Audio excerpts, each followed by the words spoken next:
Hello, and welcome to another edition of the GSMC College Football Podcast. I'm your host, Jake Daly. Today's Thursday, April 3rd. We got a great show for you today. We're going to talk a little bit about the college football playoff. Those executives are meeting today to discuss a new format, new seeding for the college football playoff. Going to get into that a little bit. We're also going to talk about some of the power conferences are announcing the addition of a new clearinghouse for their NIL deals. This clearinghouse is going to approve NIL deals for all these athletes. So we're going to talk a little bit about that. Also going to touch on Sacramento State and their look to join the FBS level after being at the FCS level for a long time. And then stick around for our last segment where we're going to talk a little bit about the July death of Bucknell player Calvin Dickey. Going to get into that. There's a lawsuit coming out now against Bucknell for wrongful death by his parents. So going to talk a little bit about that. But first, before we start anything else, I'd just like to remind everyone, if you've got a question during the show, we want to hear it. Your input is a big part of what we do here, what makes this show great, and we thrive on your energy and your insights. Whether it's a quick comment, a thoughtful question, or just something that you have to share, some take, just don't hesitate, drop it in the chat. Now, if you want to make absolutely sure that your message stands out and gets featured on the show, there's an easy way to do that. Just go to the bottom, use the super chat feature, click the $, and send in your chat. This guarantees that your message gets on the air, and it's also just a fantastic way to support our channel. We rely on your support to keep bringing you the sports content that you love, to keep the lights on. And we appreciate every bit of it. So go ahead, let us know what you're thinking, hit that super chat button, and let's just keep this show as interactive and as exciting as possible. And if you prefer, you can also go to gsmcsport.net to tip, donate, and leave a comment or question there. We couldn't do what we do without your support, and we're so thankful to have you as a part of our community. Now, let's talk a little bit about the college football playoff and the new format. Now, this has been a topic that's been brought up multiple times, talked about a lot, especially after this year's playoff, where you had the Boise State and Arizona State, both conference champions, had the byes, were the 3 and 4 seed. Despite their record, despite being lower ranked in the polls, in the college football playoff rankings, they're going to meet today and discuss getting rid of that. They want to do straight seeding. This is something that a lot of schools, a lot of programs have been wanting, and it makes a lot of sense. The big thing here is they're still going to keep the 5 highest ranked conference champions. That's not going to change. They're still going to be in the playoff. So, your group of 5 conferences, the American Athletic Conference, the Mountain West of the world, those schools, their conference champion, if they have a good year, if they're higher ranked, they're still going to be in the playoff. So that's not going to change. What is possibly going to change is just the seeding. They want to do straight seeding, ranking the teams from 1 to 12, rather than giving it based off of conference championships and conference champions. And it really makes a lot of sense just from terms of buys, in terms of how you want the regular season to play out. You want to reward those teams, those programs that are going all out, that are doing their best each year. And if you look at this past year's playoff, the 2024 playoff, Penn State would have had a bye, Texas would have had a bye, and just some of these other schools where they really had great seasons. But because of the way it was seeded, because that those conference champions had to get one of the byes, had to get one of the seeds, those teams were rewarded, and those teams that played really well during the regular season, they were kind of punished. It is interesting to look at the byes, though. I think that's probably something that also could change in the future, just from a scheduling perspective. Those teams that had byes, they basically didn't play for like a month. And if you look at who won last year, all 4 teams that had a bye lost that game. They lost their first matchup in the college football playoff. I honestly think a lot of it probably had to do with just not being available and not having so much playing time. Um, excuse me, I'm sorry.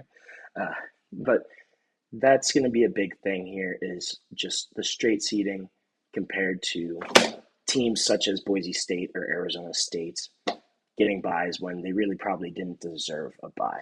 Now, if you have one of those group of 5 teams that has a great season, that they do end up getting ranked higher like that, it's certainly very possible. But it sounds like it's probably going to go this way.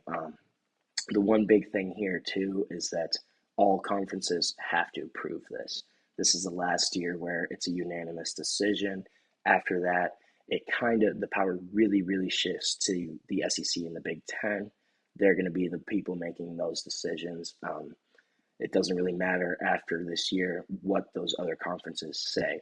So this is the time that, the Mountain West, the AAC, these conferences have some sort of leverage right now. So I could see it being a situation where they go, hey, no, at first, because they have the leverage. They can probably say no and negotiate a little more to get some more concessions for their teams, for their conferences. Now, this is really the only time that they can do this. It is certainly possible that they vote to unanimously approve this new format, but I wouldn't be too surprised if there is a conference like the Mountain West where they go, hey, we had Boise State in the playoff this year. We're a group of 5. We still had a playoff team. We had a great run as a conference this season. And no, we're not going to do straight seeding right now. If you want straight seeding, you're going to have to give us some more money. You're going to have to give us some more concessions for our conference. And that's something that's very, very possible. On the flip side, though, they could be like, hey, we still have a team in. If we're one of those 5 highest ranked conference champions, if one of our programs is in that range, we're still going to be in the playoff. We're still going to make money from the playoff. We're still going to have all of that. The one thing, though, too, I think that the straight seeding really makes a lot of sense. You're probably going to have some more exciting first-round matchups. Oh, maybe not the first round, but at least that quarterfinal round where, your bye teams are the teams that really deserve to have a bye. Because Boise State this past season, Arizona State, those teams were not the top 4 teams in the country. They were not 2 of the top 4 teams in the country. And then we saw that kind of play out in the playoff.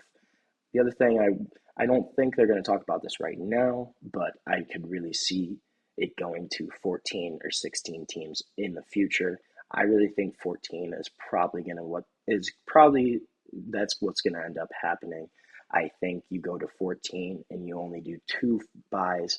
You have 12 teams playing in the first round, 6 games, and then you have, the next round where it makes more sense. That's obviously not on the table right now. This is just for seeding. And we're going to see where it plays out. I think that the straight seeding is very possible here, but it does still have to be unanimously approved. And we'll see what happens. This would be, ideal for teams like a Penn State or Texas that, hey, they were 2 of the top 4 teams throughout the regular season last year. They probably deserved a bye. But again, like I said, is the bye really that advantageous? If you're Oregon, Oregon probably was the number 1 overall seed. Yet they had to play Ohio State, who was really like a buzzsaw this year. Obviously became the national champions, went on and won the whole tournament, whole playoff. But Oregon, as the number 1 team in the country, really kind of got a bad shake. They kind of got a bad deal, and it didn't matter who they were going to have to play. It was still going to be Tennessee or Ohio State, 2 really, really good programs that's probably the number 1 team in the country deserved to play Boise State or an Arizona State. They earned that. Oregon, throughout the entire regular season, was dominant, won the Big Ten. They earned the right to play one of those Boise States, Arizona States, the actual 12 seed. Now, and then instead, they got Ohio State. They got the national champion, the team that paid $15 million, $20 million a year to keep their team, to bring in only a couple guys. They brought in Caleb Downs, Seth McLaughlin, a couple big transfers, but really to retain their own guys, to keep Emeka Ibuka, brought in Jeremiah Smith. That's not a team that the number one overall team should be facing in the first round of the playoff. That's a team that's way too talented for that. And I think that's what you're going to see is some of those programs where Oregon has a right to complain about the playoff. They completely have a right to go, hey, we want straight seeding because we kind of got a bad deal in our first matchup in that quarterfinal. Yes, obviously, if they had a bye, they'd still have to play a pretty good program after that first round, but it's not the same level as having to play Ohio State right out of the bat. With that being said, we are going to take our first break of the show, and when we come back, we're going to talk a little bit about this new clearinghouse, kind of interesting. Power conferences are partnering with Deloitte. We're going to get into it a little bit, try to go over some of the details, but first, we're going to take a little short break, and we'll be back shortly on the GSMC College Football Podcast. I feel like I'm losing my mind. Is everybody in the world blind? Please, Lord, give me a sign, a sign. I feel like I'm losing my mind. Is everybody in the world blind? Please, Lord, give me a sign, a sign. I wanna be the greatest. Everybody on the fake shit. I look around and feel like everybody is the fakest. I make this every day and I'm impatient, hoping one day I blow up from the basement. Statement, the top is so vacant. I don't hear shit that I think is amazing. Waiting for my day when I'm playing sold out shows for 1,000 faces. Hey, give me that crown. Get in my way and to be put down. It ain't your place, all this my town. If I want that shit, then I'll get it right now. I'm losing it, the noose it fits, some losing shit, a stupid myth. You choose to live or choose to dip, you choose to fight or lose your grip and lose a gift. I feel like I'm losing my mind. Is everybody in the world blind? Please, Lord, give me a sign, a sign. I feel like I'm losing my mind. Is everybody in the world blind? Welcome back to the GSMC College Football Podcast on this Thursday, April 3rd. We just talked a little bit about the playoff, the new potential seedings, and now we're going to focus and shift on the biggest topic, one of the big topics of today's college football landscape, NIL.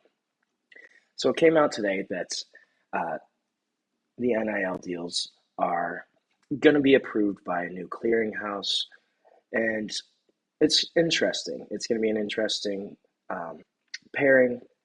So what's going to happen here is the power conferences, I'm not sure who was exactly specified in this, but these power conferences are going to create a new clearinghouse partnering with Deloitte for NIL deals. It's going to be separate from the NCAA. It's going to be its own entity, own organization, and they're doing this for a couple different reasons. The main thing that this clearinghouse is going to do is they're going to review and approve all future NIL deals between players and boosters, any third-party deals. And this is really coming from the House settlement, stemming from that, and the fallout of these programs are only going to be able to pay up to $20.5 million a year for their athletes. That's going to be basically a salary cap, kind of going to act like the same thing, almost essentially a salary cap. And so the power conferences looked at this, and they kind of now partnering with Deloitte and said, hey, we want to have something that's going to review, going to look at all these deals and make sure any programs just aren't trying to circumvent the rules. So the House settlement states that a player, any athlete, they have to report any NIL deal that they sign with a third party that's worth over $600, and that any deal has to be for a quote valid business purpose. So that's kind of what this is going to look at here. The Deloitte is going to be the big partner here. That's their huge auditing firm, big accounting firm, one of the biggest in the country, in the world. It's a massive organization. And so what they're going to do is they're going to review each and every NIL deal essentially, and then decide whether it's a legitimate endorsement contract or just kind of a loophole way to get around the rules and try to still pay more than that $20.5 million salary cap. I think it's going to be interesting to see kind of how they go about this. So apparently Deloitte plans to use data from past athletes' endorsement deals, both professional as well as college, and kind of use that and gauge what a player's fair market value is, and pinpoint if each deal kind of exceeds that market value. There's a lot of questions I have here, honestly. The article from ESPN also said that Deloitte is going to use other information. My question is, what other information are they going to use? I'm not sure how that kind of ties into contracts, and how are they going to determine this fair market value?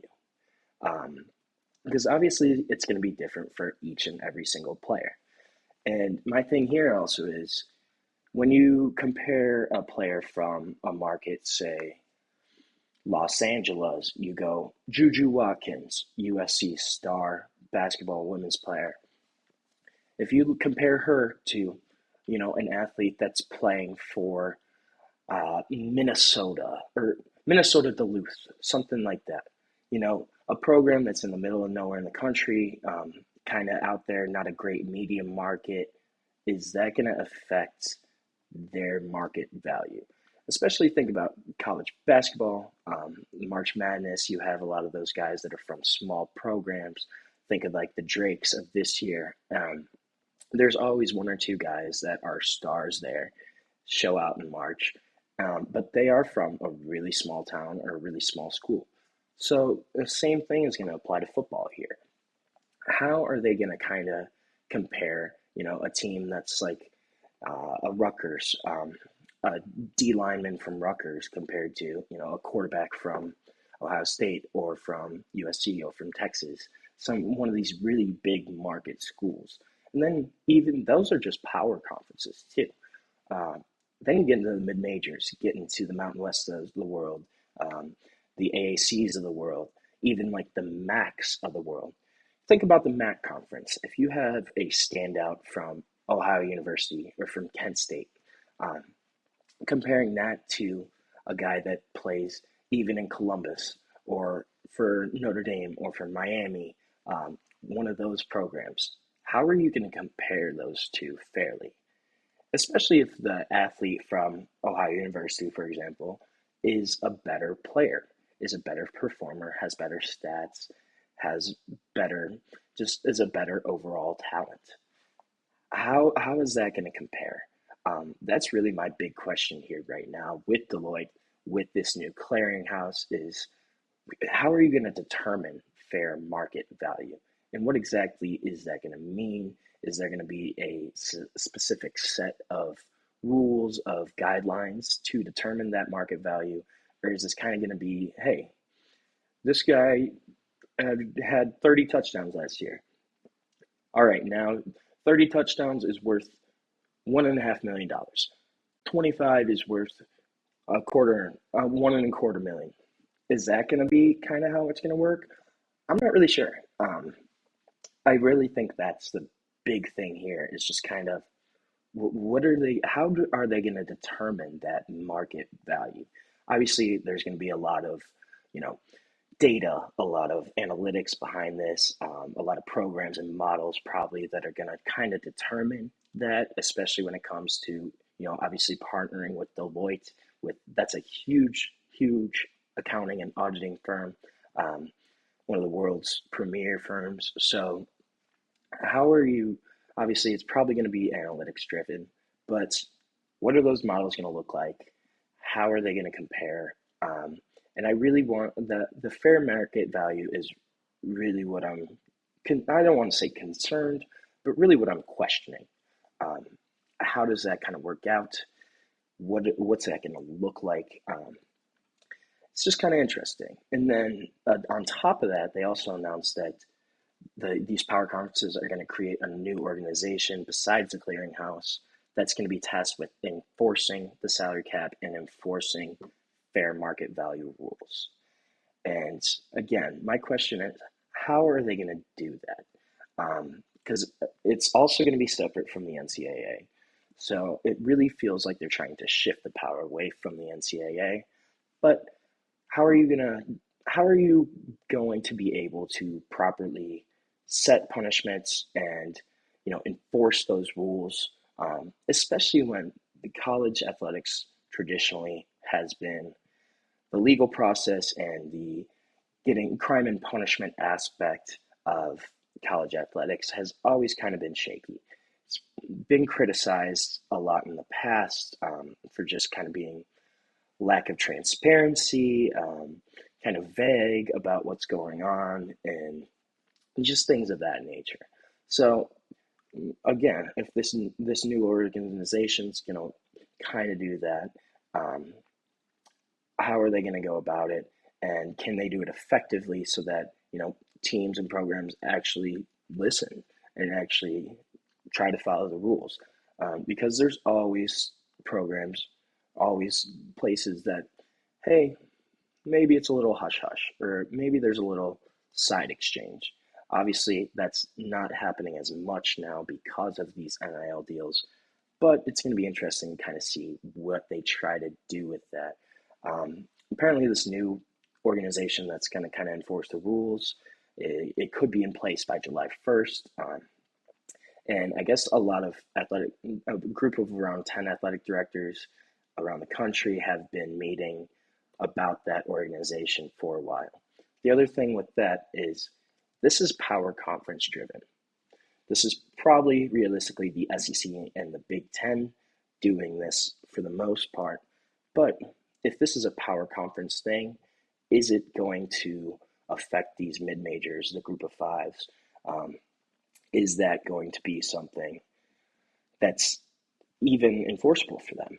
Obviously, this is going to be a power conference based organization, and are they going to have the authority to enforce these rules over a group of five teams? What's going to happen when you have players coming in from group of five programs? Is that going to change kind of how they look at things? Is that going to affect their business, their mode of operation? We're just going to have to wait and see.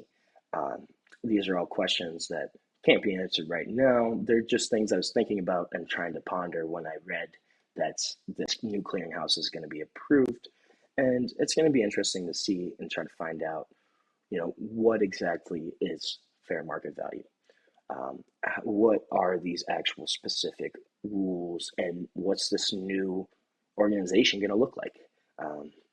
What's its authority going to be? We don't know yet, but we should find out soon. And so now we're going to take our second break of the show, and when we get back, we're going to talk a little Sacramento State. Going to jump to the FBS. It's going to be interesting. We're going to wait and see. So we're going to take our short break, and we'll be right back on the GSMC College Football Podcast. Looking for your daily fix of sports talk without having to pay for it? GSMC Sports Network is available on YouTube. Just search GSMC Sports Network. Get your fix of daily sports talk shows on YouTube, absolutely free. NFL, college football, NBA, MLB, MMA, UFC, fantasy football, and so much more.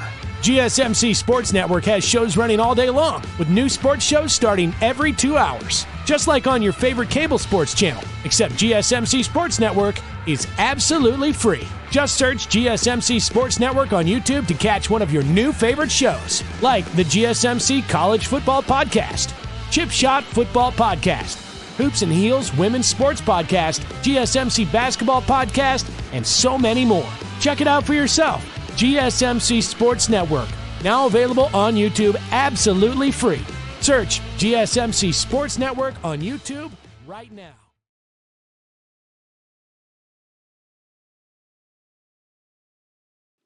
Welcome back to the GSMC College Football Podcast on Thursday, April 3rd. We just discussed a little clearinghouse and kind of what's that going to look like. They're going to try to approve these NIL deals. It's going to be separate from the NCAA. But now we're going to transition. We're going to talk a little bit about a program that might be transitioning as well. Sacramento State, it's sounding like they're going to try to jump to the FBS level. They plan to file an application this week with the NCAA to transition from the FCS to the FBS in football. They've already filed a waiver for this with the NCAA to transition. However, they do require NCAA approval. So this is not fully approved. This is not fully announced yet, but it looks like Sacramento State will be joining the FBS in the near future. The big thing here too is they're applying to join as an independent. It's really interesting. They didn't get a conference invitation. It's not like some of the other FCS jumps you've seen in the past few years where these schools got invitations from conferences like the Sun Belt, some of those other smaller conferences. This isn't like that. So Sacramento State wants to join as an independent. It's kind of interesting. There's only a few independents left anymore. Obviously, Notre Dame is kind of its own thing. UConn's actually joining a conference now because they can't cut it. Even the service academies are all now basically in a conference. So Sacramento State wants to be an independent, but really this move is probably setting them up to join a conference in the future. And they're going to have their pick, most likely. So it's going to be interesting what's going to happen here. Sac State has a lot more money and a lot more resources than most people realize. This is a school that's got deep pockets. It's in a top 20 media market in the country, so there's a lot there. And they've also been really aggressive recently in just hiring coaches and getting NIL resources, kind of starting to gather that up. It seems to probably as a preparation for making this jump. They just hired the former UNLV offensive coordinator, Brennan Marion, as their new head coach this December. UNLV's had a really good run of success the past few years, had a really solid offense this past season, even dealt with two quarterbacks. It was kind of a strange situation. But so they made that hire. That's a big hire at football. They also just hired Mike Bibby as their head basketball coach. Obviously, it's a football show, but that's kind of an interesting little tidbit. Mike Bibby going to be back in Sacramento as the head coach of Sac State. This is a school that looks to be on the up and up. They look to be prepping to jump to this FBS level, and it's going to be interesting to see what this is going to play out. So they're still going to play in the Big Sky this year in the 2025 season. It's expected to be their last. Obviously, this hasn't been approved by the NCAA yet, but it's looking like it will. Everything is kind of seeming and trending that way. It is to be said that Sacramento State is not a great football program right now. They really struggled last season, had a 3-9 record. They only went 1-7 in conference games. So it's not like they're a powerhouse at football. However, this is more for the moves outside, off of the gridiron. This is a school that's got deep pockets. They've got a lot of money. They're well funded. And it makes sense for them to want to jump up in competition, especially trying to make that next step, next level. So if approved, they would be eligible for the playoff of college football postseason, any bowl games until 2027. Makes sense. This is standard with NCAA transitions like this. I really am curious on where is Sacramento State gonna end up in the long term. And I really see two options for them. I think this is either a school that's going to be in the Mountain West. I think that makes a lot of sense for them. Or is this the next and probably the last Pac team of the new Pac-12, of the re-envisioned Pac-12? They have 7 right now. They do need another member. Is Sacramento State joining the FBS? Is that going to be that last Pac team that they need for a TV deal, for media rights, to have a conference, to hold a conference for football?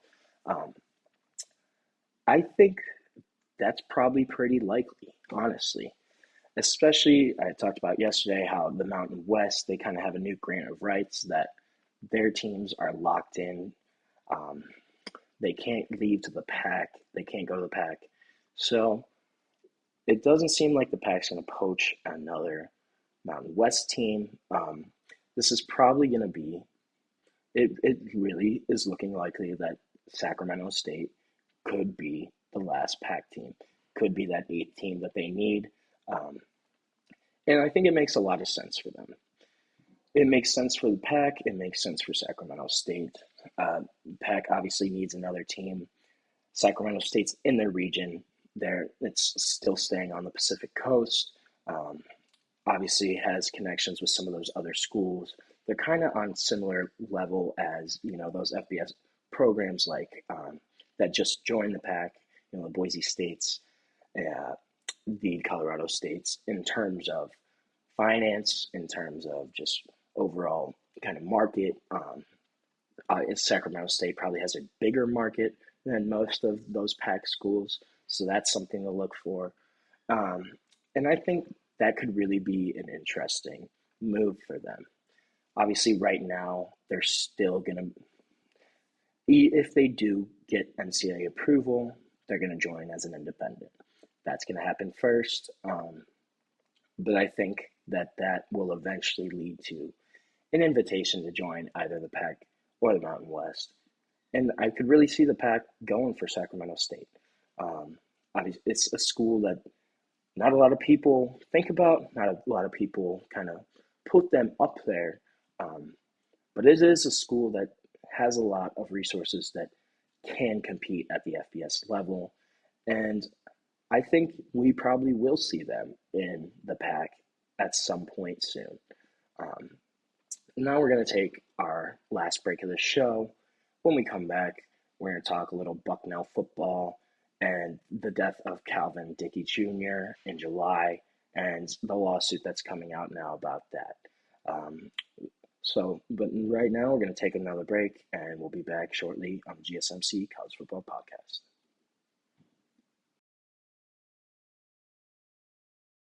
For the best and latest podcasts available anywhere, go to the podcast app on your cell phone and type in GSMC to access free content-rich podcasts on health and wellness, book reviews, sports, entertainment, relationships, social media, movies, technology, finance, and even weird news. Subscribe and download the GSMC Podcast Network's family of shows, available everywhere podcasts are found.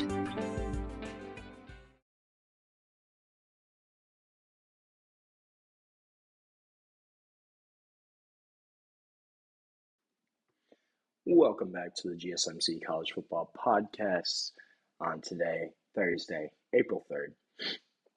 We just talked a little bit about Sacramento State. Now we're going to transition a little bit into a heavier topic.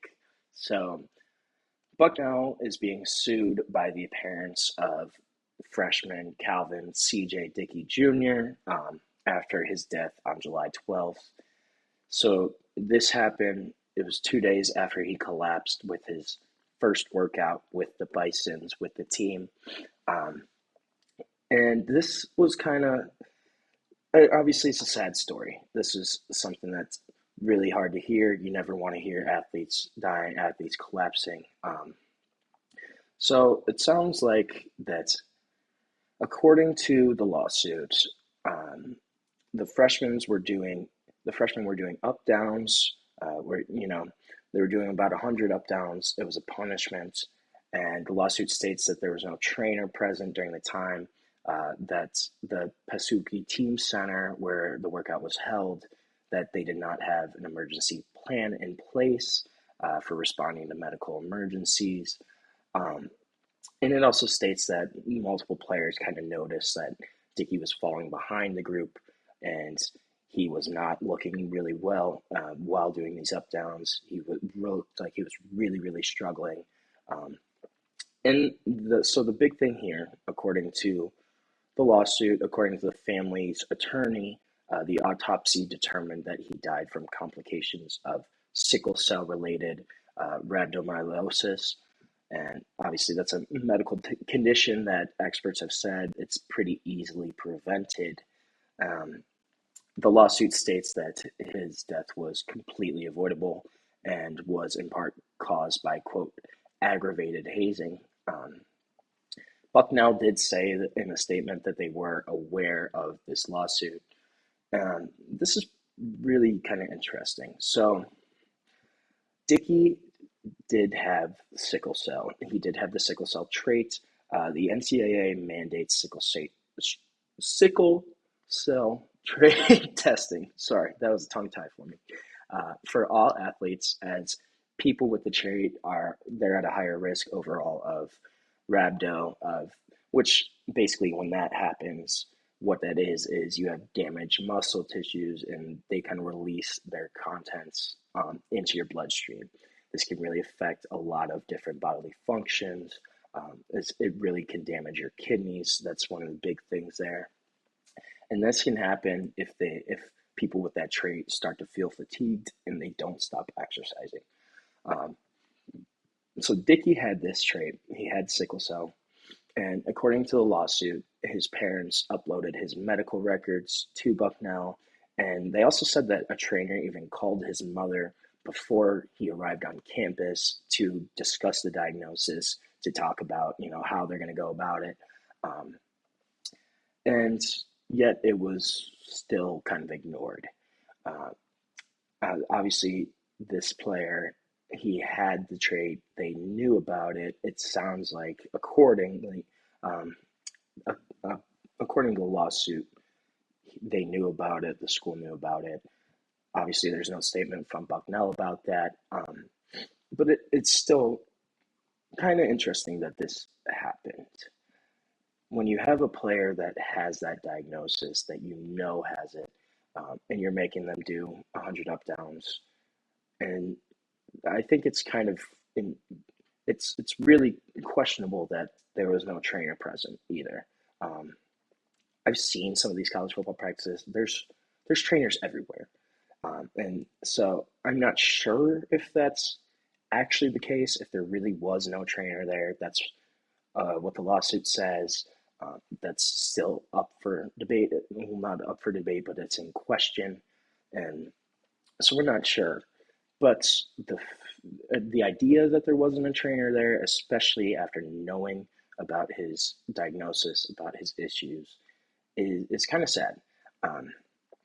And I wonder, obviously, Bucknell is not a really big football program, but this stuff has happened before at other schools.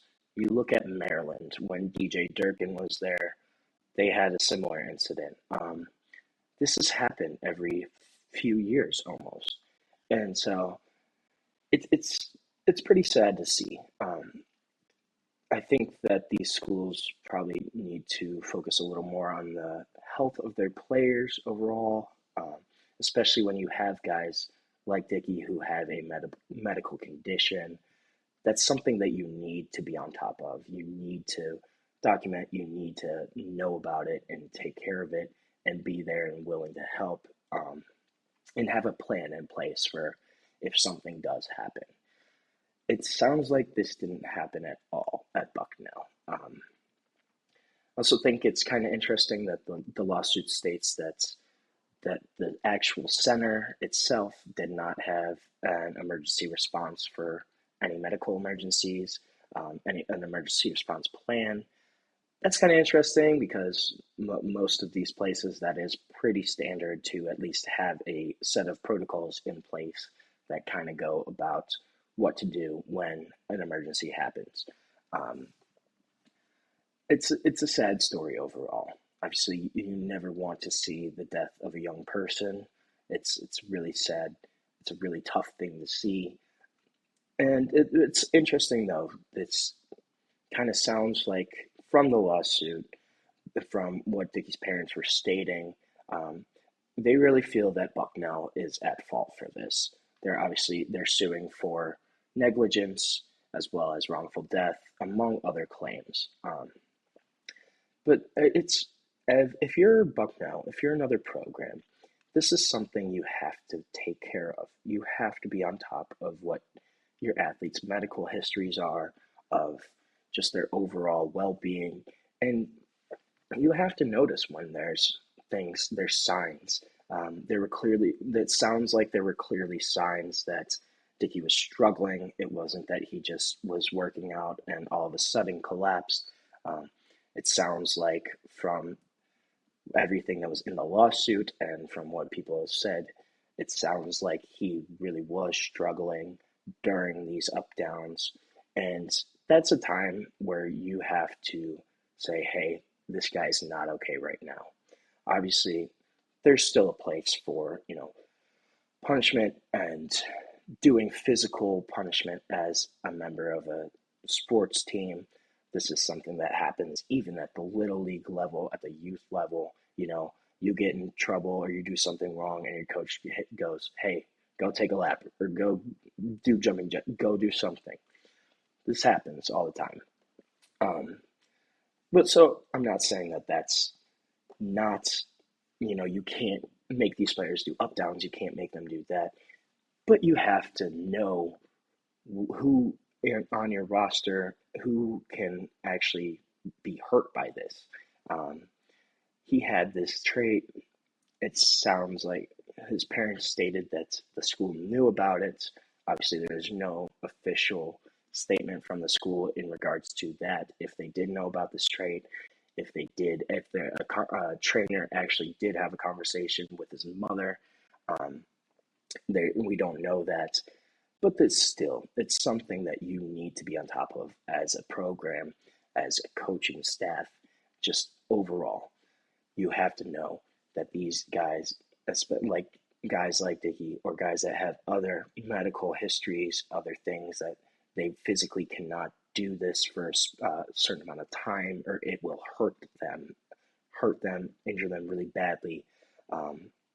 Obviously, even result in death sometimes, as we saw with this case in July in Bucknell. This is something you have to be on top of.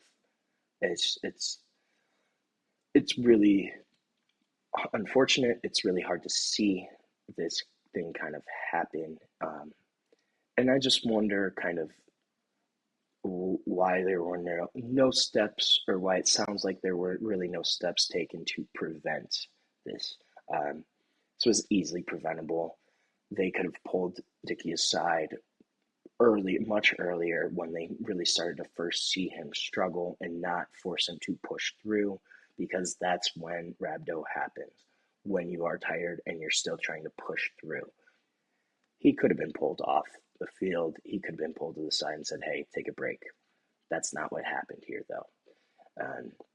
And we'll see if this lawsuit ends up resulting in anything, if there's any changes made by these programs, by Bucknell. But it's something that is concerning, that schools really should be trying to pay more attention to, and that they should be more focused on. So with that, we are going to end our show for the day. Thank you so much for tuning in to the GSMC College Football Podcast. And remember, you can go like us on Facebook, Instagram, Twitter, TikTok for more of the content that you love, and just see more sports updates every day. So thank you once again, and have a wonderful day.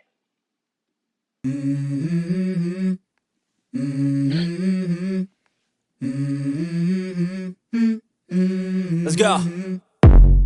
I wake up to a little bit of drool on my pillow, feel like it's gonna be a bad day.